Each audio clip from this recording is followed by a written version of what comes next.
Prática comum na ditadura, a tortura continua sendo uma realidade no Brasil. É o que diz um relatório da Pastoral Carcerária, a que o Repórter Brasil teve acesso. Para resolver o problema, a entidade cobra a criação de uma política nacional de combate a esse crime. Choque elétrico, afogamento, tapa no pé do vídeo, chute na bunda, pau de arara. Essa é uma realidade conhecida entre os presos no Brasil. Segundo o levantamento feito pela Pastoral Carcerária em 20 estados brasileiros entre 1997 e 2009, a tortura e outros tipos de agressões ainda são práticas comuns nas prisões e delegacias do país. Em 20 estados foram registradas 211 violações de direitos humanos em unidades prisionais. A mais frequente delas é a tortura, seguida dos tratamentos desumanos e homicídios. São Paulo aparece no topo da lista com 71 casos, seguido do Maranhão com 30 e de Goiás com 25.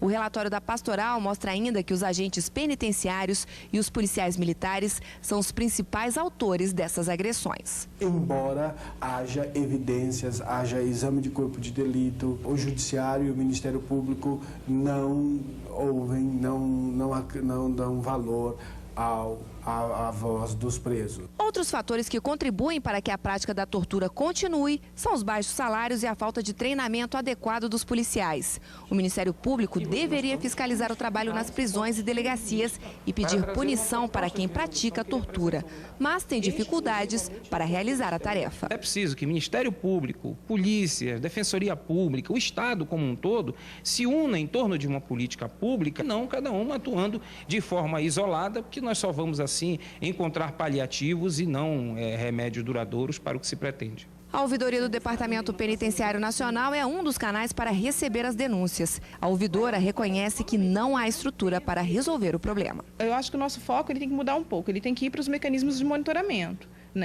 Eles são incipientes ainda, nós temos dificuldade, aqueles que existem têm dificuldade de equipe, mas o que nós temos tentado melhorar é o trabalho em rede. Foi por esses motivos que Francisco nunca denunciou as torturas que sofreu. Para ele, a tortura é difícil de ser eliminada, pois já virou uma cultura entre os agentes de segurança pública. A grande parte dos policiais, eles têm como trunfo, como arma, eles consideram como arma para obter confissões, a tortura.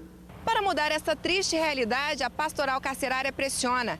Quer que o governo implemente o Mecanismo Nacional de Combate à Tortura, previsto na Convenção das Organizações das Nações Unidas de Prevenção à Tortura. O documento foi ratificado pelo Brasil em 2007. Um dos objetivos é monitorar os locais que abrigam detentos. Em 2007, o mecanismo já devia ter sido implementado, mas depois de 3 anos, nem o anteprojeto da proposta foi encaminhado ao Congresso Nacional.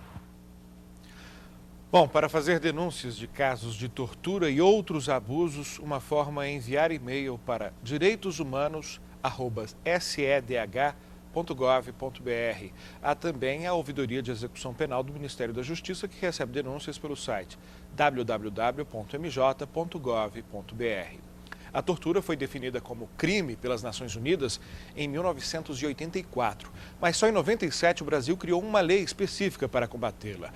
Para ficar claro o que é tortura e como ela deve ser punida, o Repórter Brasil explica.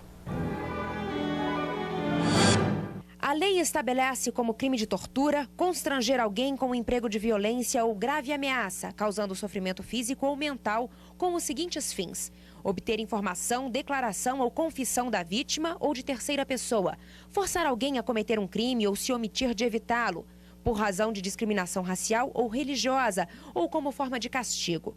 A pena varia de 2 a 8 anos de prisão, mesmo quando a tortura não deixar lesões. Se deixá-las, sobe para 4 a 10 anos. Se resultar em morte, pena de 8 a 16 anos. Quem presenciar crimes de tortura e se omitir também vai preso, de 1 a 4 anos.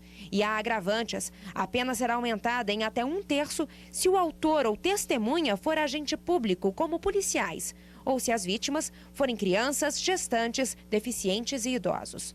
Acusados de tortura não podem ser liberados com pagamento de fiança e os condenados por tortura não podem ser beneficiados por anistia desde a publicação da lei.